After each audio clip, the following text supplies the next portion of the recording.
This is Matthew Kratter from Trader University, and today I want to talk about how Coinbase spies on your Bitcoin. And I don't really mean to single out Coinbase since every regulated exchange does this, but Coinbase is especially evil because they actively collaborate with the US government and they go far beyond what regulators require. In many ways, Coinbase is like that snitch back in second grade who's a really bad student, but the teacher liked him. In other words, the regulators liked him because he was such a little tattletale. The other part of this title, though, is perhaps we shouldn't even call it spying, since the Bitcoin blockchain, and this is one of the innovations, is open and viewable by anyone. And this ensures that anyone can audit it and make sure that the rules are being followed. So the Bitcoin blockchain is all these blocks that are strung together, and it contains all the transactions that have taken place ever in the history of Bitcoin since January 3rd, 2009, when Satoshi mined the Genesis block, the first block. And by extension, if you know all the transactions that have taken place in Bitcoin, you know all the Bitcoin addresses and their current state, their current balances, what are called UTXOs. In other words, how much unspent Bitcoin is sitting at each address. So what I thought might be interesting to do is sort of pull back the curtain and show you what I did with the Bitcoin that I was using in a demonstration in yesterday's video. And there's no way that you would know this full story unless I told it to you. That's something that's very important to notice when people say that the Bitcoin blockchain is not private. That is true at one level, but it's also not true. So for example, when you do a transaction on the Bitcoin blockchain or in the Bitcoin network, it does not contain your personal information or your username or anything like this, as we're going to see. So I'm going to tell you a little story about what happened with my Bitcoin yesterday. And you would not know the story unless I told you, but if you were Coinbase, you might know it. And that's one of the points of this video. So this was the video from yesterday, how to prove that you own Bitcoin cryptographically, how to sign a message associated with a Bitcoin address. So I did a message that said Ben Bernanke should be in jail, and the Bitcoin address I used is this address that's listed up here. Now you should never share these sort of addresses. I'm doing it for teaching purposes here, but this address, as you can see, it begins with BC1, as most modern addresses do, and then it ends in 84F. And there's all this. You could obviously copy this and look it up on the blockchain yourself, which is what I'm going to do. I'm going to be using a blockchain explorer called mempool.space. And by doing this, I am leaking my IP address to this website, to this blockchain explorer. I am also associating my IP address with this Bitcoin address. So that's something to keep in mind. Be very careful looking up Bitcoin addresses that you own unless you are doing it using your own node. But I'm going to show you how this works. You could certainly look up other people's Bitcoin addresses if you want to. So this is that address that I used in the demonstration yesterday, and we can see that it currently has a balance of 0. It received about 0.005 Bitcoin, and then that same amount was sent out of it. I emptied out the address after making that video.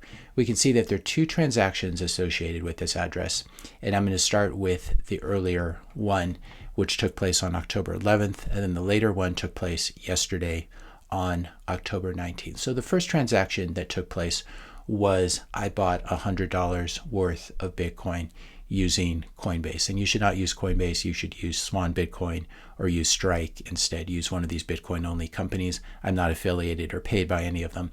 But just for convenience purposes, I don't know why I did it, but I bought some Bitcoin from Coinbase. And then I withdrew it and had them send it to an address that I generated using my Trezor hardware wallet. And this is, so we can see on the left here, these are the inputs to a Bitcoin transaction, and these are the outputs. And again, this is all taken from publicly available information. This is taken from the blockchain explorer, from mempool.space. So what happened, what Coinbase does is, after when a lot of people want to withdraw their Bitcoin, they do these large transactions where they'll put an input of about 6.9 Bitcoin here, and then you can see the output addresses. There's something like 60 of them or so. And so I used a little explorer here, and I can see my address here. So this is where I received that Bitcoin from Coinbase. And so Coinbase is obviously sending it to lots of other customers here as they withdraw their Bitcoin. That's presumably what's happening. We can see they're very small amounts. These are probably retail customers who just own a couple $100 worth of Bitcoin. And so they all bought it separately, and when they asked to withdraw it, Coinbase waited until they had a bunch of transactions, and then they batched them all up. So they sent out 6.9 Bitcoin to all these different addresses. So at that point, my Bitcoin address here, the one that I call it mine, not because I have a legal right to it, but because I control the private keys to it, and so I can move the Bitcoin without anyone's permission. So this Bitcoin address, it then had 0.005 approximately Bitcoin. And then what I did after making that video yesterday, because I didn't want people to be able to track me all over the blockchain if I use this to go buy, I don't know, to go buy illegal drugs or to go buy a Lexus or who knows, or to buy a Tesla. I wouldn't want people tracking me. Not that I do any of those things actually. But what I decided to do was I decided to send it back to Coinbase. And this is one sort of privacy trick. It's not a way of preserving your privacy from Coinbase, but it was a way of breaking the trail for people who might be spying on me using a blockchain explorer, and people who watch my video and said, oh, let's see what Matt's doing with his Bitcoin. Is he going to move it into cold storage? If I move this into an address that contained a fair amount of Bitcoin, then that might be a way that I would reveal one of my cold storage locations, and I wouldn't want to do that. So what I did is I sent it back to Coinbase. So we have this initial transaction where I received it from Coinbase. I made that video yesterday, and then I sent it back. I deposited it back in Coinbase. And so this is a Coinbase address here, 36E, etc. And we can see that the input is larger than the output. The difference between these two is the fee that was paid to the miner. So I just used my Trezor hardware wallet. I signed a transaction, I broadcast it, and I sent this Bitcoin back to Coinbase, which is this 36E address that they generated just for the purposes of that. So again, I bought it from Coinbase, withdrew it, sent it back to Coinbase. Now let's take a look at what happened to this 36E address. We can do the same thing. All I did for both of these purposes is I went to mempool.space and I just pasted the Bitcoin address up here and did a search. So we can see here that this is the address that I sent the Bitcoin to. It ends in 6C. And for a while, the Bitcoin just sat there, but you can see now that it's been completely emptied out. The balance is 0. And it looks like what happened was it was incorporated in a transaction, a large transaction that presumably, we don't know for sure, but we can be pretty sure that this was Coinbase that consolidated everything. They have 600 transactions, 600 inputs here, and my little address here, where the address I sent my Bitcoin to was one of them, this 36EP address. So what they did is they basically crunched these all together and then sent them to, they consolidated them at a single Bitcoin address, which is right here. And we can see it's again around 6 Bitcoin. This seems to be the size that Coinbase likes to deal with. And they provide some anonymity here by mixing my transaction with everyone else's. So that's the story of my Bitcoin and what happened to it. And who knows who this is. This could, for example, be one large client at Coinbase that's withdrawing their 6 Bitcoin, not super large, but maybe larger than the average account there. We don't know. And again, there's none of this information is imprinted on the Bitcoin blockchain. If you're finding this video helpful so far, I just ask you to hit that subscribe button, hit the like button, share this video with a few friends so they know how Bitcoin actually works. So as we said, Bitcoin does not have accounts. There's no personal information stored on the Bitcoin blockchain. There are no names, there are no usernames. There's not personal information that's inscribed on the blockchain. You can see here, they're just inputs, they're outputs, they're Bitcoin addresses, they're the UTXO amounts, etc. And we can see all that either using someone else's node to browse the blockchain as I'm using here. You can also run instances of mempool.space using your own node as well. And that's something I need to make a video about for my paid subscribers. So there's no personal information stored on the Bitcoin blockchain. There are only Bitcoin addresses. And when you see like BC1 or 36E, and then there are the little chunks of associated Bitcoin called UTXOs. Now, when you open up a Coinbase account, and most of you know this already, or you open up an account at Kraken or Gemini or any regulated exchange, you give them all of your personal information. You have to give them your name, your social security number in the US, your address, your driver's license. They might ask you to scan your face and really horrendous things like that. When you withdraw your Bitcoin from Coinbase, they send that requested BTC to a Bitcoin address that you give them. So maybe you generate a fresh address using your Cold Card hardware wallet or your Trezor hardware wallet. And then they are able to link the two, and they're not stupid. And so they do make a note of this. They know who you are because you provide all the personal information, and they know your withdrawal address because you just gave it to them. And there's a small chance that you're withdrawing it to pay someone else, but the heuristic, the assumption is that you are withdrawing it to yourself. And again, chain analysis is a probability game, so they can attach various probabilities to this, and you never know for sure how things are moving around, but you can attach fairly reasonable probabilities. And in this way, they're able to link your personal information to your withdrawal address, and then they can watch that Bitcoin move around the blockchain in the same way that we were spying on me. I was showing you how to spy on me and sort of telling you what was happening on the Bitcoin blockchain. Now you can imagine if you are Coinbase and you have all these customers that are buying KYC Bitcoin, you have a lot more information because you don't just see these anonymous addresses here. You know that the certain one that we used up here was 𝐂𝐿𝐿 sending the Bitcoin back from the same address he had requested it to, sending it back to the Coinbase exchange. And so Coinbase can probably associate names and personal information with each of these Bitcoin addresses. And this is the big problem with KYC. And now they can do what's called chain analysis. I prefer to call it chain surveillance because it really is spying on people. And what makes Coinbase especially evil is they sell these surveillance tools and this data to the US government, and who knows to whom else they sell it to. So they really are like that second grade snitch. They go above and beyond the call of what the US government requires. And they do it to make money, obviously. So now that we know this, let's look at an example of how you can really get yourself in trouble. Let's say you buy some Bitcoin at Coinbase. You think it's a super anonymous cryptocurrency and you're so excited, and you're going to see what you're about to use it on. You buy your Bitcoin at Coinbase, you withdraw it, you hold it on your hardware wallet for a couple weeks, and then a few weeks later, you send that Bitcoin to a dark web site, a site on the dark web, to buy some sort of illegal drugs or, heaven forbid, something worse. This is very, very easy for law enforcement to prosecute since the trail is quite visible on the blockchain, and since Coinbase and presumably all the other regulated exchanges are reporting this information to the US government and to law enforcement, especially if they request it, and we know that they are collaborating in this way. So basically, you bought KYC Bitcoin, they associate it with you, and then even if you send it to a couple intermediate addresses, they can take a look at the previous activity of those addresses, and they can make a pretty good case that you're basically sending it to yourself to try to obscure where it's going, but it eventually ends up at a dark web drug website. And so the only really tricky part for the US government or the regulator or law enforcement is to associate that drug website with that particular Bitcoin receive address.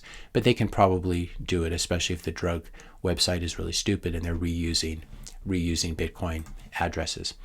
So this leads to the more general question, and I get this a lot. Why isn't Bitcoin more private? Are Bitcoiners just dumb? Did you know that the blockchain is transparent? Well, of course, we know that the blockchain is transparent. Here's the problem, though. If you want neutral base layer money, you can't run around making radical changes to the protocol, like introducing confidential transactions. You can't make these radical changes to the protocol, switching consensus mechanisms like Ethereum did, and doing it frequently like Ethereum does, because that is not stable, neutral base layer money. Bitcoin is ultrasound stable money because it doesn't change. It's mostly ossified, and it changes very, very slowly. There are these small incremental changes like Taproot and other upgrades we've had. They take years and years to be approved, and on the way to being approved, they are always messy and contentious. We don't have a centralized leader like Vitalik Buterin or Charles Hoskinson who can tell us what to do. And so it's a complete mess. And this is one way that you know that Bitcoin is a fairly decentralized project. So that's the first problem. Just changing Bitcoin to make it more private would threaten this neutrality and this unchanging, this immutability of the Bitcoin protocol, because that would be a really big change.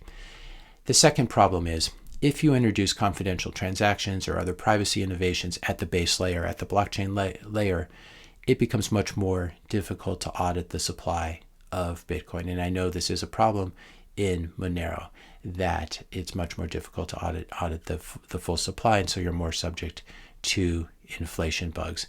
A lot of Monerans might say that's FUD. I don't think it is, though. And if you're a Moneran and you want to weigh in on this in the comments, please do. But it's important to remember in engineering, when you're building things, when you're building software, when you're building anything, there are always trade-offs. Nothing is ever completely black and white. And so when some new crypto tells you that it's 100% private, it's 100% secure, and it uses almost no electricity. I'm not saying that Monerans say this, but let's say a hypothetical currency that is just the perfect currency. It's secure, it's private, it doesn't use any energy. Your BS detectors should go on high alert because there are no free lunches in physics. There are no free lunches in economics or finance either. Now, Monero is more private than Bitcoin at the base layer. The problem, though, is regulators know this, and this is why most exchanges don't let you buy Monero. I think Kraken is still one exception. And this is it. Regulators and politicians are too scared of Monero to really open the gates to it. By contrast, Bitcoin is the virus that the host has been inviting in. And this is what I mean when I say that Bitcoin is a much better Trojan horse than Monero. I'm not talking about computer viruses. I'm talking about the actual Trojan horse story from the Iliad and from the Odyssey, where the Trojans are the Fed, the Federal Reserve, the banking regulators, the politicians. They're all opening up the city gates and letting the Greeks in. And the Greeks, of course, are Bitcoin in the form of the Trojan horse. So this is how Bitcoin becomes a new global reserve asset, while Monero doesn't. You have to get a foot in the door if you want to take over, and you have to make compromises to do this. If Satoshi wanted confidential transactions at the base layer for Bitcoin, I'm sure he could have programmed it, or some of the early developers could have helped him with it. But that was not the decision that was made, because we're not just solving for privacy, we're also solving for global adoption and providing everyone in the world the best place to hide from central bank money printing. And if you can't buy Bitcoin anywhere, if it's very difficult to get your hands on, like Monero is, then it becomes very difficult to achieve global adoption, especially when you turn off the regulators at the start saying this is a super secret private protocol. That really makes it much more difficult to have it rolled out. So if these exchanges like Coinbase are tracking our Bitcoin, why do we even use them? So I wanted to talk about the pros and cons of KYC Bitcoin, which would mean non-anonymous Bitcoin that you buy using by providing all your personal information, whether you're buying it at PayPal or Cash App or Coinbase or Swan or Strike. You're going to have to provide this personal information if you're in most developed countries, I would say. So what are the pros and cons of buying this KYC Bitcoin? Well, first of all, it's very easy. It's user-friendly. This is probably one reason I bought that $100 worth of Coinbase, $100 worth of Bitcoin on Coinbase. Just it was very convenient, and I didn't have one of the other exchanges open on my browser. So it's very easy and user-friendly, and it's still the only real way to buy very large amounts of Bitcoin, by which I would mean over a few $1,000s worth. You're certainly going to have a huge problem buying $1 million worth of Bitcoin non-KYC, unless you're friends with a whale or you're friends with someone who will sell you a lesser amount. But even then, they know your receiving address, and there's a privacy issue there, as well as the issue of how do you actually give them the money and make sure they send you the Bitcoin, etc. Whereas Coinbase, you put some US dollars in there and you know you're going to get Bitcoin out. Those are the pros of KYC non-anonymous Bitcoin. What are the cons? When you buy KYC Bitcoin, Coinbase and other exchanges, they report your purchases, you can be almost certain, directly to the US government, to the IRS, which is the taxing authority here. And so even if you move it around, even if you lose it, even if you spend it, the IRS has the right to ask you at any time, unfortunately, to tell them what happened to that Bitcoin. And you can do the meme and just say, I lost it in a boating accident, my hardware wallet fell overboard, and I didn't have a backup, etc. You can pretend to do this, and that might work. It might work. It's hard to know the regulatory regime or the tax regime. That might work until those coins move. If those coins move, then the IRS knows that you still have control of the private keys, and then you're going to have to tell them what's really happening or risk getting in trouble. So this is one problem with KYC Bitcoin. The government knows you own that particular chunk of Bitcoin. The US government or whatever government can harass, physically threaten you as an individual. This is probably not going to happen today, but it could certainly happen in a couple years from now. Things could get much worse. And it's especially bad if you're dumb like me and you talk about these things on YouTube, you do make yourself a target and a future target. But that's one of the sacrifices I'm willing to make to get this information out there. The one thing, though, the US government can harass and physically threaten individual Bitcoiners. It's going to be much more difficult, especially because Bitcoin has become so widespread now in the US and Canada and Europe and elsewhere. It's very difficult for a government to harass and physically threaten 50 million Americans or 75 million Americans or however many own Bitcoin at this point. I would imagine it's at least 50 million Americans, and especially armed Americans, I have to say, since we still seem to have the Second Amendment. If you already have your whole system on lockdown and on social credit scores like China does, this is much easier, but it's a little more difficult for Western democracies to physically go after this many people. It's of course possible, and it is a risk, but the more people who own Bitcoin, the lower the probability of this. So let's draw some conclusions from all of this. I want to emphasize the real problem is not the way that Bitcoin handles privacy. The real problem is this evil regime of KYC, where you need to turn over your personal information to do anything these days. So for example, one of my kids was sick yesterday. I had to take him or her to the doctor, and I had to provide an unbelievable amount of personal information, not just about the kid, but about me as well. And information they didn't really need, because I could just give them a credit card and pay for the whole service right there. And there was no reason to submit it to insurance. There was no reason to know any of this information, but they insisted on it. And this is the problem. There's too much government control of this information. It's stored in centralized databases, then it gets hacked and it gets spread over the dark web, etc. But unfortunately with KYC, and KYC means know your customer, it's when banks and crypto exchanges have to get all this personal information. But there's KYC to do anything, to take your kid to the doctor, to buy a house, to open a bank account, to buy stocks, and of course, to buy Bitcoin on a KYC exchange like Coinbase. So this is the real problem, the evil regime of KYC, and less a problem with Bitcoin. But again, we live in the real world. We have to understand how these things interact. Some other conclusions from this video: don't use Bitcoin to buy drugs or do other illegal activities. Monerans will tell you that Monero is much better for this. I would encourage you, just don't do anything illegal. That's the safer way to live. Also, other conclusions: don't use Coinbase at all. Buy your Bitcoin from Strike or Swan Bitcoin or one of these Bitcoin only companies that are not shitcoin casinos like Coinbase, that's also spying on you and giving all of your chain analytics, all of your chain information to the US government. If you buy Bitcoin from Strike or Swan Bitcoin, that Bitcoin's still going to be associated with you through KYC. The IRS is still going to know about it.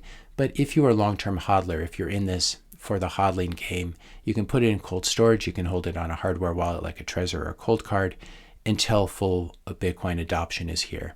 And I think it's going to come more quickly than people think, or until full adoption occurs somewhere that you want to live, like El Salvador or some other country that becomes very friendly to Bitcoiners. And you can be sure that if a large developed country like the US becomes very hostile to Bitcoiners, it's very easy for Bitcoiners to leave and take their Bitcoin with them.